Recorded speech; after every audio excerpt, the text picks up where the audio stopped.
أعوذ بالله من الشيطان الرجيم.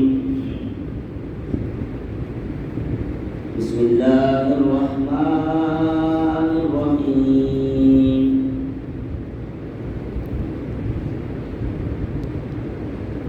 أفمن هو قائم على كل نفس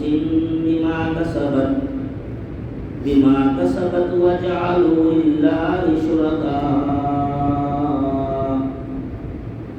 قل سموهم أم تنبئونه بما لا يعلم في الأرض أم بظاهر من القول بل زين للذين كفروا مكرهم وصدوا عن السبيل ومن يضلل الله فما له من هاد. شروع سے اللہ کے نام سے جو بے انتہا مہربان اور رحم فرمانے والا ہے. پھر کیا وہ جو ایک متنفس کی کمائی پر نظر رکھتا ہے اس کے مقابلے میں یہ جسارتیں کی جا رہی ہیں کہ لوگوں نے اس کے کچھ شریک ٹھہرا رکھے ہیں.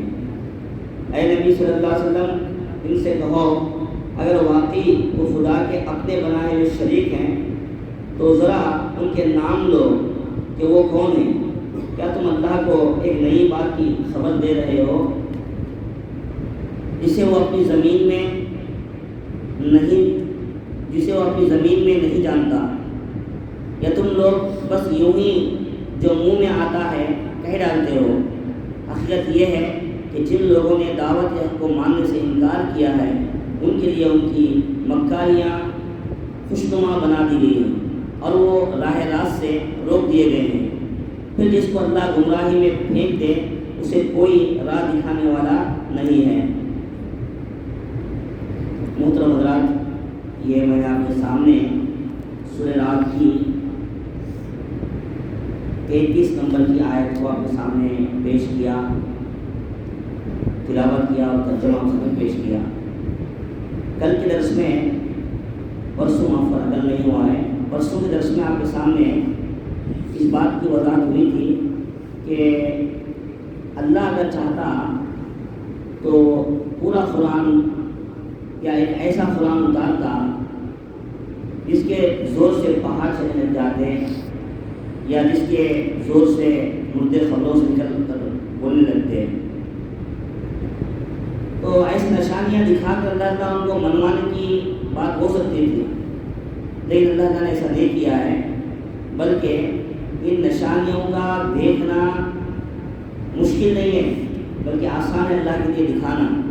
لیکن ان نشانیوں کی بیس پر وہ ایمان لائیں گے یہ جھوٹ بات ہے، بلکہ وہ حقانیت پر ایمان لانے کے تیار نہیں ہے.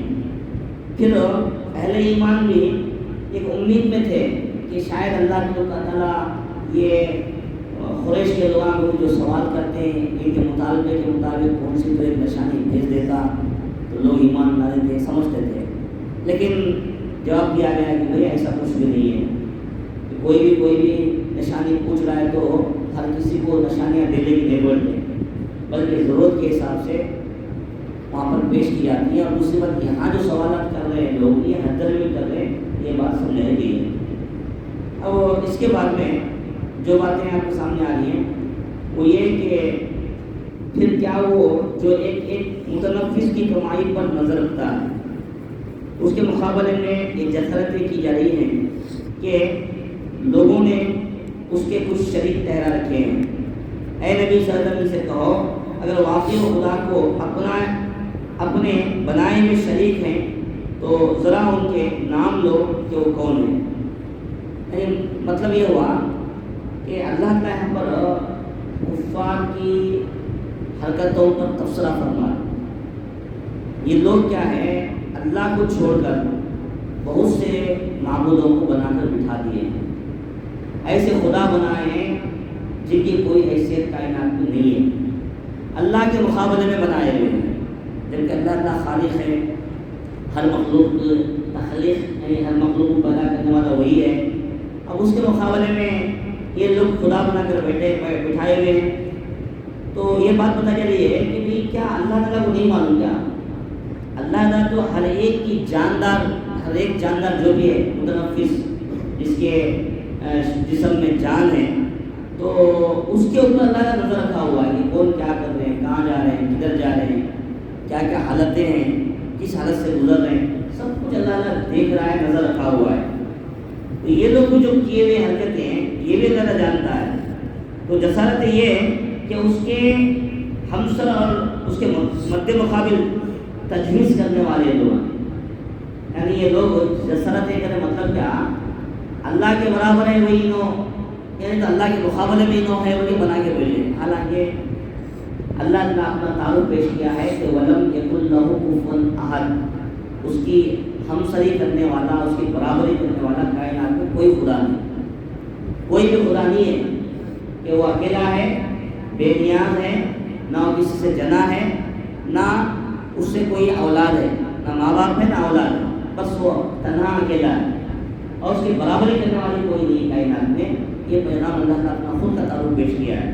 اب یہ لوگ ہیں کہ بہت سے معبودوں کو بنا کر اللہ کی ذات صفات میں شریک کرتے ہیں۔ اے نبی صلی اللہ علیہ وسلم ان سے کہو اگر واقعی وہ خدا کے اپنے بنائے ہوئے شریک ہیں تو ذرا ان کے نام لو کہ وہ کون ہیں۔ کیا تم اللہ کو ایک نئی بات کی خبر دے رہے ہو جسے وہ اپنی زمین میں نہیں جانتا؟ سوالیہ انداز میں آپ سمجھایا جا رہا ہے۔ ٹھیک ہے، اگر لوگ بنائے ہوئے ذرا ان کے نام دینے کو سے کہ اللہ تعالیٰ نہیں جانتا ان کے معبودوں کو، کون سے ان کو کیا نام دیے، کون سے موتی کو کیا درجہ دیے اور کس کو کہاں رکھے ہیں، کہ اللہ تعالیٰ نہیں جانتا؟ اللہ تعالیٰ تو علیم و خبیر ہے، سب کچھ جان رہا ہے، پھر اللہ کو سنانے کی ضرورت نہیں ہے۔ اللہ کو یہ لوگ ایسا کر رہے ہیں، ان کا ہے، اللہ دیکھ رہا ہے، ان کے اندر سب کچھ جانتا ہے۔ اور اپنی زمین یعنی یہ زمین جو ہے اللہ کی ہے، اور زمین میں جو بھی ہو رہا ہے وہ سب کچھ جانتا ہے، تو اس کا علم بہت وسیع ہے۔ اسی بات کو بولتے ہیں کہ کتنا بڑا علم ہے اس کا کہ پوری کائنات کے اندر، خاص کر وہ حضرت خضر علیہ السلام کا واقعہ ہم پڑھتے نا، کشتی میں سوار تھے، موسیٰ علیہ السلام بھی ساتھ میں تھے، تو موسیٰ علیہ السلام کے ساتھ کچھ باتیں ہوتی ہیں، اسی دوران میں ایک چڑیا آتی ہے، ایک پرندہ آتا ہے، سمندر میں چونچ مارتا اور نکل جاتا ہے۔ تو اس وقت حضرت خضر پوچھے کہ بھئی موسیٰ بتاؤ اب وہ چڑیا جو چونچ میں پانی لے کے گئی نا، اس کے ایک چونچ کے پانی کتنا ہے؟ آگے بھی خطرہ دو خطرے، تو اس کے جانے سے سمندر میں کیا تو کمی ہوئی کیا؟ تو بولے بالکل نہیں کمی ہوئی۔ تو اللہ کا علم ایسا ہے، پوری کائنات میں ہر قسم کا جو بھی علم ہے سب ملا کر وہ چڑیا کے نوک میں رہنے والے پانی کے خطرے کے برابر ہے، اور بقیہ علم سمندر کے برابر ہے۔ تو اس انداز سے پتہ لگائیے کہ اللہ کا سب کچھ بہت بڑا وسیع والا ہے، وہ ہر چیز کو نظر رکھنے والا، دیکھنے والا ہے۔ اسی بات کو سمجھانے والی بات آتی کہ رات کے اندھیرے میں کالے پتھر پر کالی چونٹی رینگتی بھی چلتی ہے، تو چونٹی کے رینگنے کی آہٹ، اس کی آواز بھی اللہ جان لیتے ہیں، اتنا بڑا علم اس کو ہے۔ تو یہ لوگ جو حرکتیں کر رہے ہیں کہ اس سے اللہ کا واقف نہیں ہوتے، برابر اللہ کو معلوم ہے، اللہ جانتے ہیں۔ اور فرمایا یا تم لوگ بس یوں ہی جو منہ میں آتا ہے کہہ ڈالتے ہو، یعنی ان لوگوں کو سمجھایا جا رہا ہے کہ یہ جو حرکتیں لوگ کر رہے تھے اس طرف اشارہ کیا جا رہا ہے، یعنی اس کے شریک جو تم نے تجویز کر رکھے ہیں ان کے معاملے میں اللہ تعالیٰ یہاں جو بات پیش کی ہے اس کو 3 صورتوں میں ہم لوگ اس کو سمجھ سکتے ہیں۔ اس بارے میں پڑھتے ہیں تو تفسیر میں بات آتی ہے کہ ایک یہ کہ تمہارے پاس کوئی مستند اطلاع آئی ہو کہ اللہ تعالیٰ نے فلاں حقیقتوں کو یا ہستیوں کو اپنی صفات یا اختیارات یا حقوق میں شریک کے قرار دیا ہو۔ اگر یہ صورت ہے تو ذرا براہ کرم ہمیں بھی بتاؤ کہ کون کون اصحاب ہیں اور ان کے شریک کون کون ہیں۔ یعنی یہ لوگ جو بولتے ہیں کہ بھئی انہوں معبود ہیں، بولتے ہیں ہمارے پاس غیر مسلم، ہمارا دھرم سناتن دھرم ہے، زمین جب سے شروع ہوا جب سے ہمارا دھرم ہے، فلاں ہمارے پاس دلائل ہیں، فلاں کتابیں، بولتے نا، تو اللہ نے سوال کر رہے ہیں بھئی ذرا تمہارے معبودان کو انہیں بتاؤ نا لا کے کہ ان کے بارے میں کوئی دلیل ہے۔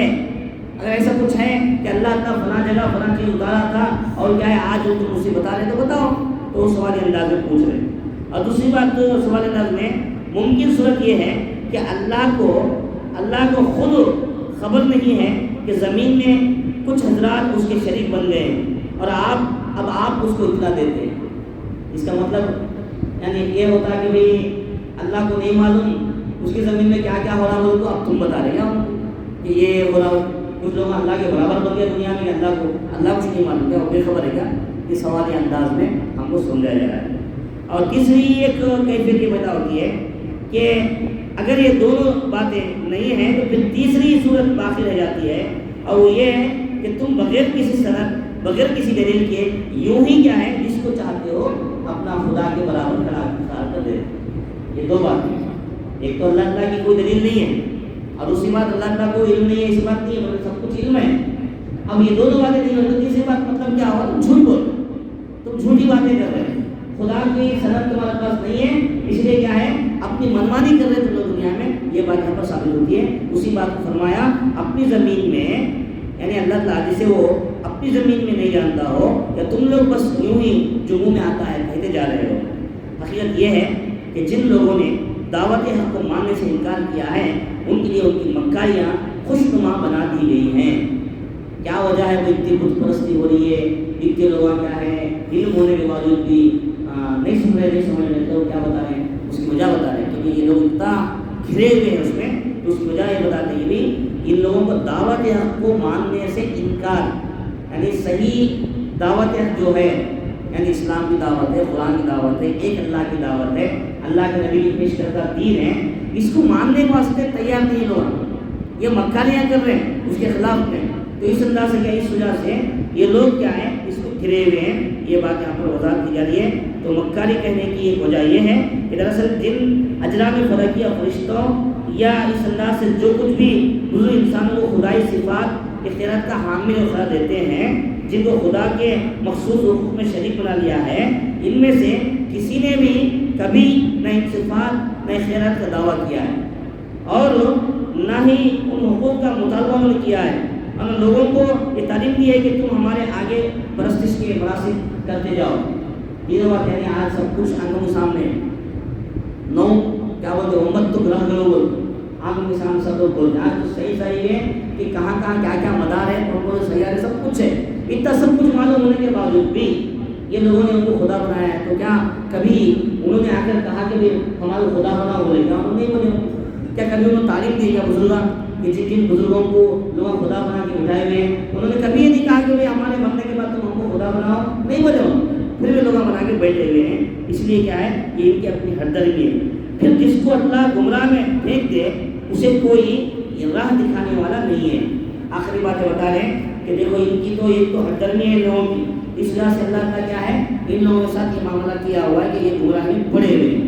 اور دوسری بات کیا ہوتا ہے، گمراہی سے باہر آنا نہیں چاہتے ہو تو کتنا کیا کریں گے. تو آخرکار اللہ تعالیٰ ان کو اسی میں بھٹکا دیتا ہے، سیدھا راستہ ملتا ہے. اس لیے یہ بات یہاں پر سمجھائی. تو مجموعی سے معلوم یہ ہوا کہ ہم لوگوں کو کیا ہے دین کی بات کو ہم کو سمجھنے کی کوشش کرنی چاہیے. یہ بات یہاں پر بیان کی جا رہی ہے. اور جس آدمی کے اندر دلچسپی آئے گی سیکھنے کی، سمجھنے